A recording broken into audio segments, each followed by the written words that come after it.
കൂടെ വരാത്തതിന്റെ വിഷമം ഉണ്ടായിരുന്നു അവക്ക്. അതെന്തായാലും മാറിക്കിട്ടി. നീ വന്നല്ലോ.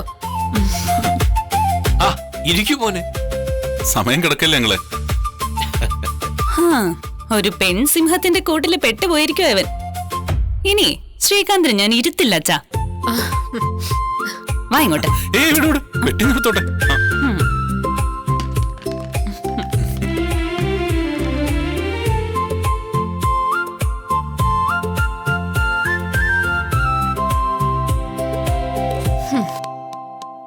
രണ്ടുപേരും ഈ വീട്ടിലെത്തിക്കാൻ ഞാൻ എന്തൊക്കെ കളി കളിച്ചതാ. ഒന്നും നടന്നില്ല. ഇപ്പതേ ഒന്നും ചെയ്യാതെ രണ്ടാളും വീട്ടിലെത്തി. മൈമേ, അതിന് കാരണം എന്താണെന്നറിയോ? ഞാൻ മാറിയതുകൊണ്ടാ. ആ വീട്ടിൽ ചെന്ന് ആഗ്രഹം പറഞ്ഞപ്പോ അവള് നമ്മുടെ കൂടെ വന്നു. ഇപ്പതേ അവനും വന്നു. നിങ്ങൾ വേറെ എന്ത് വേണമെങ്കിലും പറഞ്ഞോ, നിങ്ങൾ മാറിയെന്ന് മാത്രം പറയരുത്. അത് ഞാൻ വിശ്വസിക്കത്തില്ല. എന്തായാലും ഞാൻ ആഗ്രഹിച്ച പോലെ തന്നെ രണ്ടുപേരും ഇങ്ങ് എത്തിയല്ലോ. സന്തോഷായി. അതെ, അവരാജീവനാഥ താമസിക്കാൻ വേണ്ടി വന്നതല്ല. 2-3 ദിവസം കഴിയുമ്പോ അവരങ്ങ് പോവും. അതിന് ഞാൻ അവരെ വിട്ടിട്ട് വേണ്ടേ? രണ്ടുപേരുടെ മനസ്സ് മാറ്റാനുള്ള സൂത്രങ്ങളൊക്കെ എന്റെ കയ്യിലുണ്ട്. അതൊന്നും വേണ്ട മഹിമേ. വർഷ ശ്രീകാന്തിനോടൊപ്പം അവന്റെ വീട്ടിലാ കഴിയേണ്ടത്. അവരവിടെ തന്നെ കഴിഞ്ഞോട്ടെ. നീ വലിയ സൂത്രമൊന്നും പ്രയോഗിച്ച് അവരവിടെ പിടിച്ചു കെട്ടാൻ നോക്കണ്ട. നിങ്ങൾ നല്ലവനായിട്ട് അഭിനയിക്കുന്നുണ്ടാ ഇങ്ങനെയൊക്കെ പറയുന്നത്. അവരിവിടെ നമ്മുടെ കൂടെ താമസിക്കണമെന്ന് നിങ്ങൾക്ക് ആഗ്രഹമില്ലേ? ആഗ്രഹമുണ്ട്. ആ ആഗ്രഹം നടക്കും.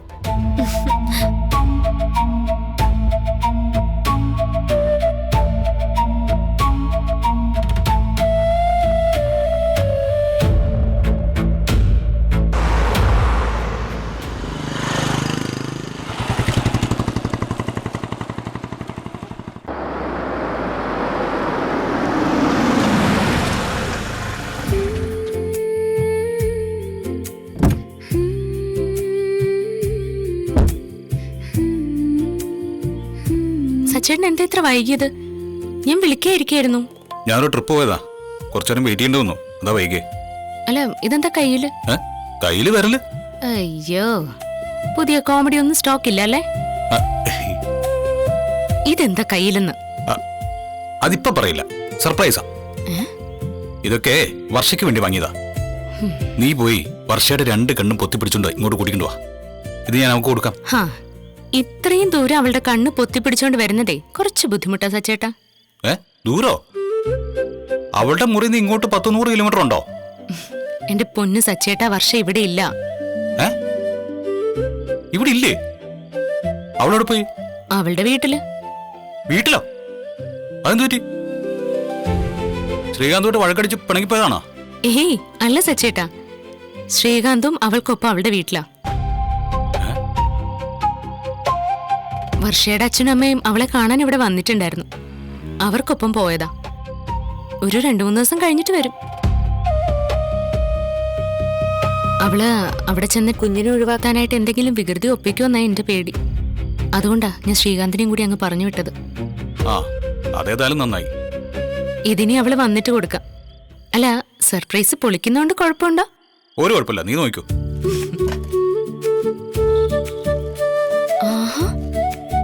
കളിപ്പാട്ടങ്ങളോ? കൊള്ളാലോ. ഇത് ഞാൻ ഒട്ടും പ്രതീക്ഷിച്ചില്ല. എന്റെ സച്ചേട്ടാ, കുഞ്ഞു പിറക്കാൻ ഇനിയും മാസങ്ങളുണ്ട്. ഇതൊക്കെ ഇപ്പോഴേ വാങ്ങിക്കൊണ്ട് വെക്കണോ?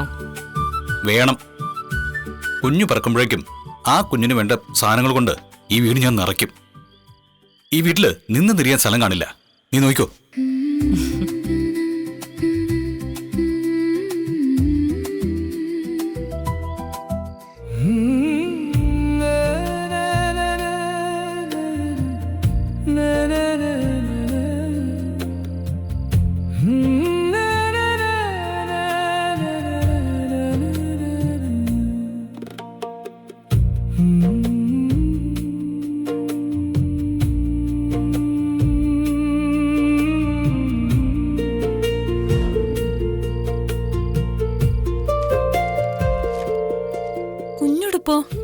നിങ്ങളുടെ കുഞ്ഞിനുള്ളതാ. ഇതായിരിക്കണം കുഞ്ഞിനുള്ള ആദ്യത്തെ സമ്മാനം.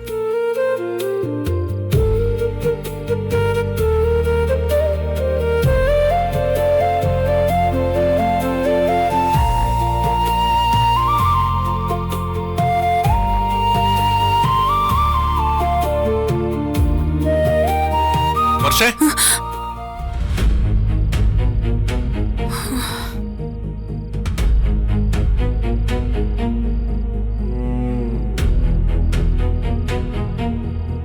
നീ എന്താ ആലോചിക്കുന്നേ? അത് പിന്നെ രാത്രിയായപ്പോ നമ്മുടെ വീട് ഓർമ്മ വന്നു. സച്ചേട്ടനെയും അങ്കിളിനെയും രേവതി ചേച്ചിയൊക്കെ ഓർമ്മ വന്നു. നിനക്ക് വീട്ടിലേക്ക് പോകണമെന്ന് തോന്നുന്നുണ്ടോ? പോണോന്നുണ്ട്. പക്ഷെ പോയാ എന്റെ അച്ഛനും അമ്മയ്ക്കും വിഷമാവില്ലേ? കല്യാണം കഴിഞ്ഞ ആദ്യ ദിവസങ്ങളില് നമ്മളൊരു ഫ്രണ്ടിന്റെ വീട്ടിൽ താമസിച്ചിരുന്നില്ലേ? അപ്പോഴേക്ക് ശ്രീകാന്ത് പറയുമായിരുന്നു വീട്ടിൽ പോണോന്ന്, എല്ലാരെയും മിസ് ചെയ്യുന്നു. അന്ന് ഞാൻ നിന്നോട് കുറെ ദേഷ്യപ്പെട്ടിരുന്നു. ശ്രീകാന്ത് എന്തുകൊണ്ടാ അങ്ങനെ പറഞ്ഞതെന്ന് ഇപ്പൊ എനിക്ക് മനസ്സിലായി. എന്തോ ഒരു അട്രാക്ഷൻ ആ വീടിനും വീട്ടിലുള്ളവർക്കും ഉണ്ട് ശ്രീകാന്ത്. താങ്ക്സ് ശ്രീകാന്ത്. എന്തിന്? ആ ഫാമിലിയില് എന്നൊരു മെമ്പർ ആക്കിയതിന്.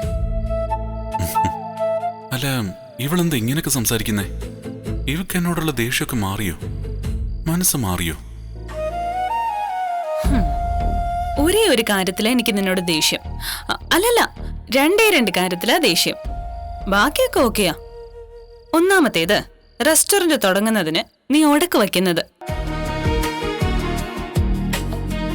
രണ്ടാമത്തെ കാര്യം എന്താന്ന് ശ്രീകാന്തിന് അറിയാലോ, ഞാൻ പറയണ്ടല്ലോ. ഇവളുടെ മനസ്സ് മാറിയിട്ടൊന്നുമില്ല. അച്ഛനും അമ്മയും കേൾക്കും, അതുകൊണ്ട് ഞാൻ കൂടുതലൊന്നും പറയുന്നില്ല.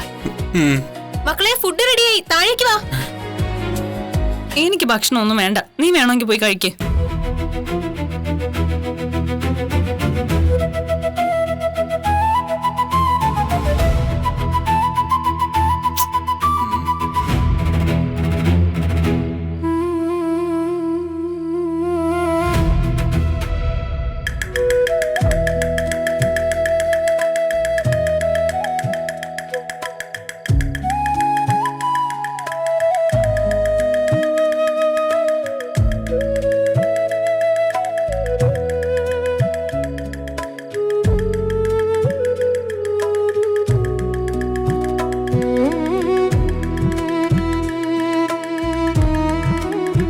സച്ചേട്ടാ, ഇതൊക്കെ വാങ്ങി വന്നപ്പോ വർഷ ഇവിടെ ഇല്ല. വിഷമായില്ലേ? ഇനി വിഷമാവില്ലേ? വിഷമിക്കാതെ. അവൾ അവളുടെ വീട്ടിലെ സ്ഥിരതാമസത്തിന് പോയൊന്നും അല്ലല്ലോ. എന്തോ ഇതൊക്കെ കടയിലിരിക്കുന്ന കണ്ടപ്പോ എല്ലാം വാങ്ങിക്കണം തോന്നി. ഇതവക്ക് കൊടുക്കുമ്പോ അവളുടെ മുഖത്തുണ്ടാകുന്ന സന്തോഷം കാണാൻ വേണ്ടിയാ ഞാനിതൊക്കെ വാങ്ങിക്കൊണ്ടുവന്നത്.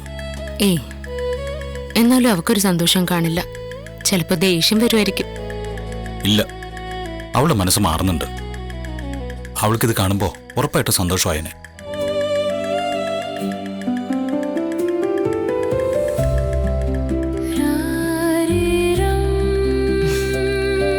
ഈ വാവെ കാണാൻ എന്തു ഭംഗിയല്ലേ?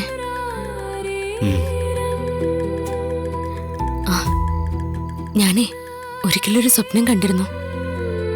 എന്ത് സ്വപ്നം കണ്ടേ? എന്റെ കുഞ്ഞിന്റെ അച്ഛൻ അവന് വേണ്ടി ഇതുപോലുള്ള കളിപ്പാട്ടങ്ങളൊക്കെ വാങ്ങിച്ചോണ്ട് വരുന്നു. അവനെ കളിപ്പാട്ടങ്ങളൊക്കെ വെച്ച് കളിപ്പിക്കുക. ഞാനും കൂടെ കൂടി. അപ്പോ അച്ഛൻ വന്ന് പറയാ, ഇതിലേതാ കുട്ടി ഏതാ മുതിർന്നവരെന്ന് തിരിച്ചറിയാൻ പറ്റുന്നില്ലല്ലോ എന്ന്. നമ്മുടെ കുഞ്ഞിന്റെ കൂടെ കളിച്ച് കളിച്ച് നമ്മളും കുഞ്ഞുങ്ങളായിട്ട് മാറി. എന്താ രേവതി, സങ്കടായോ? ആ സ്വപ്നം ഇപ്പോഴും എന്റെ മനസ്സിൽ നിന്ന് പോയിട്ടില്ല. ആ സ്വപ്നം നടക്കും രേവതി.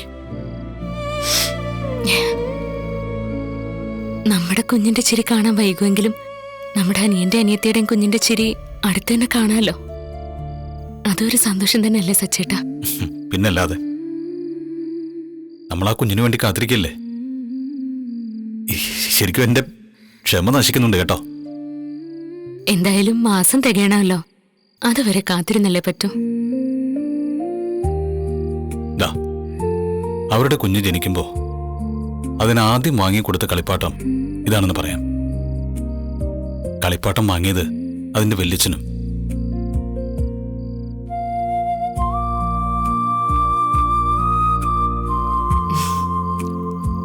ദേ, നിന്നെ എടുത്തോണ്ട് കളിക്കേണ്ട വാവയുടെ അമ്മ വരാനേ 2-3 ദിവസം എടുക്കൂട്ടോ. അതുവരെ ഞാൻ നിന്നെ നോക്കിക്കോളാം. ദേ, രാത്രിയായി, ഉറക്കം വരുന്നില്ലേ? നമുക്ക് ഉറങ്ങണ്ടേ? ഉറങ്ങിക്കോട്ടോ, ഞാൻ ഉറക്കിത്തരാം.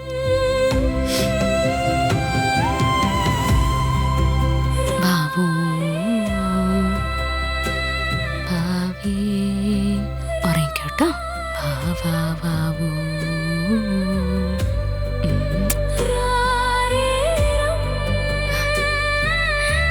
സച്ചേട്ടാ ഉറങ്ങി നോക്ക്.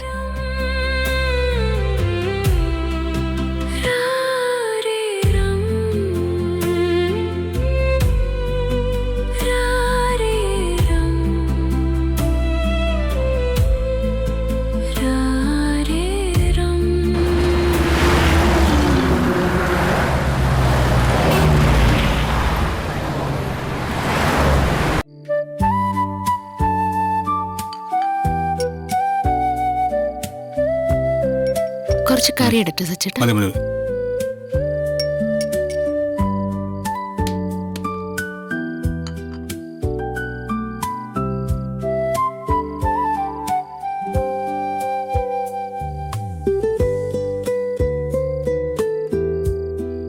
അത് ഞാൻ നമ്മുടെ അശോകനെ കണ്ടായിരുന്നു.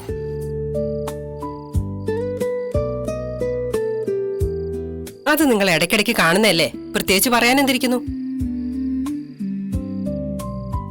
അച്ഛൻ എന്തോ കാര്യമായിട്ട് പറയാനുള്ളത് പോലെ. അച്ഛന്റെ മുഖം കണ്ടാൽ അറിയാം.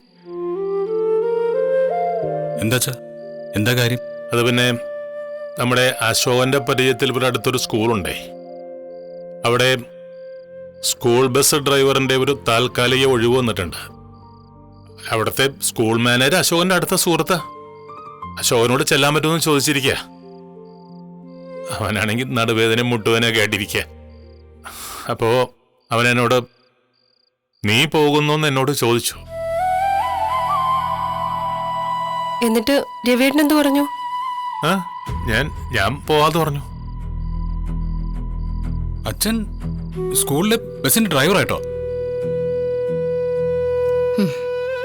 ഇത് പറഞ്ഞുകൊണ്ട് വന്നപ്പോഴേ എനിക്ക് മനസ്സിലായി എന്തോ കുരുക്ക് ഇതിനകത്തുണ്ടെന്ന്. ഈ പ്രായത്തിൽ അച്ഛൻ ജോലിക്കൊക്കെ പോണോ? മോളെ, നാഷണൽ ഹൈവേയിലും സ്റ്റേറ്റ് ഹൈവേയിലും പിന്നെ ഹൈ റേഞ്ചിലെ ഹെയർ പിൻ വളവുകളിലൊക്കെ നല്ല പടക്കുതിരയെ പോലെ ഓടിച്ചുകൊണ്ടിരുന്ന അച്ഛനാ. ഇപ്പൊ ഇങ്ങനെ കട്ടപ്പുറത്തായിട്ട് കുറച്ചു നാളായി. ഇപ്പോ വളയം പിടിക്കണമെന്നൊരു തോന്നല്. വേണ്ടച്ചാ, ഇപ്പൊ അതിന്റെ ആവശ്യമുണ്ടെന്ന് എനിക്ക് തോന്നുന്നില്ല.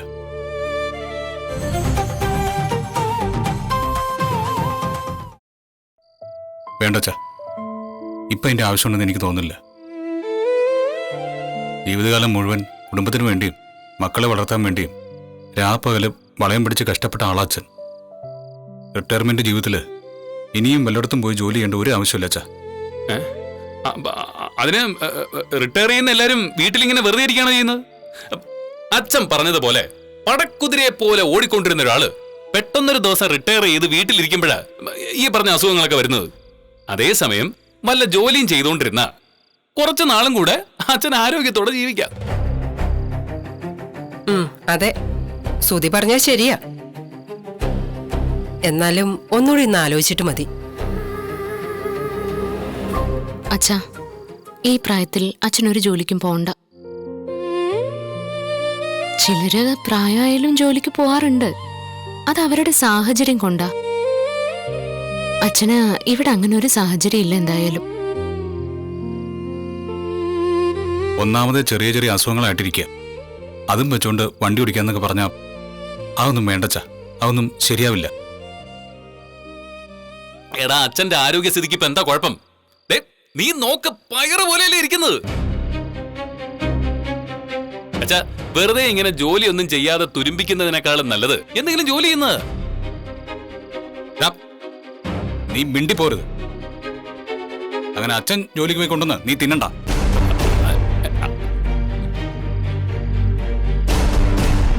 ഇനി അച്ഛനെ ജോലിക്ക് വിടാൻ ഞാൻ സമ്മതിക്കില്ല. അച്ഛാ, അച്ഛന് പെൻഷൻ ഉണ്ട്. പിന്നെ ഞങ്ങളൊക്കെ ജോലിക്ക് പോകുന്നില്ലേ? അതുകൊണ്ട് അച്ഛൻ ബസ് ഡ്രൈവറായിട്ട് പോകേണ്ട ഒരു ആവശ്യമില്ല. എടാ മക്കളെ, അതല്ല, ഇതങ്ങനെ ടെൻഷൻ പിടിച്ച ജോലിയൊന്നുമല്ല. ഈ രാവിലെയും വൈകിട്ടും കുട്ടികളൊന്ന് സ്കൂളിൽ കൊണ്ടുപോകണം, തിരിച്ചു കൊണ്ടുവരണം, ഇത്രയേ ഉള്ളൂ. ഇവൻ പറയുന്നത് പോലെ വെറുതെ ഇരുന്ന് ബോറടിക്കുന്നതിനേക്കാൾ നല്ലതല്ലേ? ഇതാവുമ്പോ കുട്ടികളുടെ കളിയും ചിരിയും അവരുടെ സന്തോഷമൊക്കെ കാണുമ്പോ ജീവിതത്തിനൊരു ഉണർവ് വരും. അപ്പം അച്ഛനെ ജോലിക്ക് പോകാൻ തന്നെ തീരുമാനിച്ചോ? വയസ്സുകാലത്ത് അച്ഛനെ ജോലിക്ക് വിട്ട നാട്ടുകാരും ബന്ധുക്കളും മക്കളെ ആയിരിക്കും കുറ്റം പറയാ. അത് വേണോ അച്ഛാ? പുറത്തുനിന്ന് കുറ്റം പറയുന്നവർക്ക് എന്തു ആവാം. നമ്മുടെ വീട്ടിലെ ജീവിത ചെലവുകളൊന്നും അവർക്കറിയില്ലല്ലോ.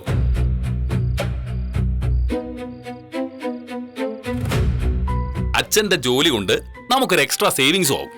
സേവിങ്സ് നീ എന്നെ കൊണ്ടൊന്നും പറയിപ്പിക്കരുത്.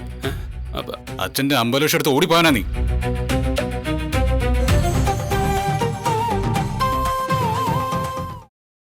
അച്ഛന്റെ 50 ലക്ഷം എടുത്ത് ഓടിപ്പോവാനാ നീ.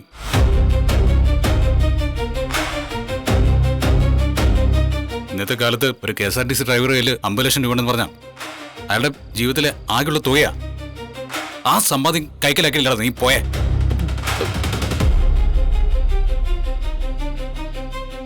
ആ പൈസ ഉണ്ടായിരുന്നെങ്കിൽ അച്ഛനിപ്പോ ഒരു ബസ്സും വാങ്ങി ബസ് മുതലാളിയായിട്ട് വീട്ടിലിരുന്നേനെ. അത് വേറെ, ഇത് വേറെ അല്ലേ അച്ഛാ? നിങ്ങൾ പറയുന്നത് പോലെ നമ്മുടെ അച്ഛൻ അത്രയ്ക്ക് വലിയ ആരോഗ്യ പ്രശ്നമൊന്നുമില്ല. അപ്പൊ അച്ഛാ, ഇങ്ങനെ വെറുതെ ഇരുന്ന് ആഹാരം കഴിച്ചാൽ ആരോഗ്യം പോകുന്നത്. അച്ഛൻ പറഞ്ഞതുപോലെ കുട്ടികളുടെ കളിയും ചിരിയൊക്കെ കണ്ട് നല്ല സന്തോഷത്തോടെ അങ്ങ് പോവാം. അച്ഛനേ നല്ല ആരോഗ്യം കൂടുകയുള്ളൂ അല്ലേ അമ്മേ?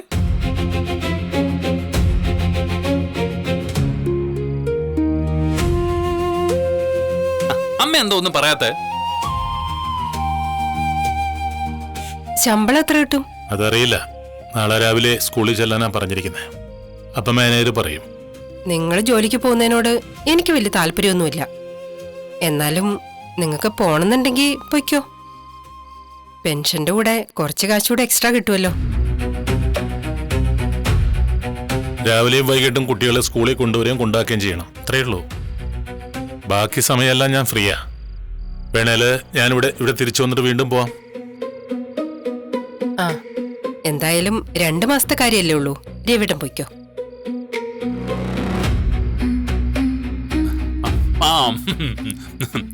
അമ്മ സമ്മതിച്ചു. അച്ഛൻ പൊയ്ക്കോ പൊയ്ക്കോ. അങ്ങനെ ഇപ്പൊ പോകുന്നില്ല. അത് നിർത്ത്. ഇതിന്റെ പേരിൽ ഇനി ഇവിടെ ആരും തർക്കിക്കൊന്നും വേണ്ട. അച്ഛാ, ഈ പ്രായത്തിൽ അച്ഛൻ ജോലിക്ക് പോയ അത് മക്കളെ കൊള്ളാഞ്ഞിട്ടാണെന്ന് നാട്ടുകാർ പറയും. നാട്ടുകാർ പറയുന്നോണ്ടല്ല, അച്ഛനെ ജോലിക്ക് വിടാൻ എന്റെ മനസ്സ് അനുവദിക്കുന്നില്ല. എടാ, ഞാൻ മാനേജറോട് ചെല്ലാന്ന് ഏറ്റുപോയി. അതുകൊണ്ട് എനിക്ക് നാളെ പോയേ പറ്റൂ. അല്ല, അതിന് ഞങ്ങളൊക്കെ വിട്ടിട്ട് വേണ്ടേ അച്ഛ പോവാൻ? അച്ഛൻ ജോലിക്ക് പോയാ ഞങ്ങളുടെ മനസ്സമാധാനം പോവും. എനിക്കെന്തെങ്കിലും അപകടം പറ്റുമെന്നുള്ള പേടിയല്ലേ? ആ പേടിയൊന്നും വേണ്ട. അച്ഛാ, ആരെങ്കിലും ബസിന്റെ മുന്നിൽ ചാടി ചാകാതിരുന്നാ മതി. വേറെ പ്രശ്നമൊന്നുമില്ല.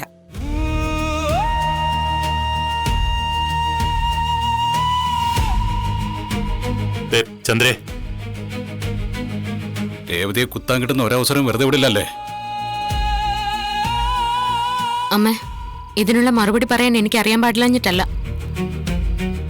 വിട് രേവതി. അച്ഛാ, ഞങ്ങൾ പറയുന്ന കേക്ക്. ഇനി ആരും ഒന്നും പറയണ്ട. പിന്നെ വയസ്സാം കാലത്ത് പലപ്പോഴും താങ്ങാവുന്നത് സ്വന്തം മക്കള് മാത്രമല്ല,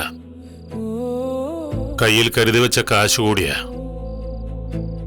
ചിലപ്പോ ഈ 2 മാസം എന്നുള്ളത് നീട്ടിക്കിട്ടിയേക്കാം. എന്തായാലും ഞാൻ പോവാൻ തന്നെ തീരുമാനിച്ചു. ബാക്കിയെല്ലാം വരുന്നിടത്ത് വെച്ച് കാണാം. അച്ഛാ, അച്ഛാ,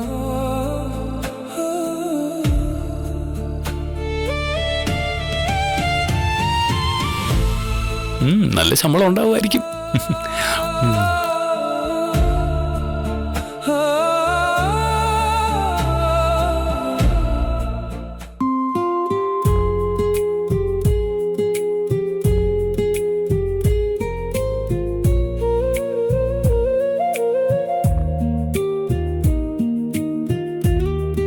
ഇന്നേ പുതിയ സ്കൂളിലെ ആദ്യത്തെ ദിവസമാ. പേടിയുണ്ടോ നിനക്ക്? ഇല്ല. ആ പിന്നെ ആരോടും വഴക്കുണ്ടാക്കരുത്. എല്ലാവരോടും നന്നായിട്ട് പെരുമാറണം. പിന്നെ ടീച്ചർ പറയുന്നൊക്കെ ശ്രദ്ധിച്ച് കേൾക്കണം. എന്തെങ്കിലും മനസ്സിലായില്ലെങ്കിൽ ടീച്ചറോട് ചോദിക്കണം. മോനെ മോനെ ഭക്ഷണം മുഴുവനും കഴിക്കണം കേട്ടോ. ഒട്ടും ബാക്കി വെക്കല്ലേ. വെള്ളവും കുടിക്കണം കേട്ടോ. ആദി, പഴയ സ്കൂളിലെ നിന്റെ ഫ്രണ്ട്സിനെയൊക്കെ മിസ് ചെയ്യുന്നുണ്ടോ? ഉണ്ട്. നമുക്കൊരു ദിവസേ അവരെയൊക്കെ ഒന്ന് പോയി കാണാം. പോയത് തന്നെ. അമ്മയെ തന്നെ കാണാൻ പറ്റുന്നില്ല. പിന്നല്ലേ ഫ്രണ്ട്സിനെ കാണാൻ കൂട്ടിക്കൊണ്ടുപോകുന്നത്.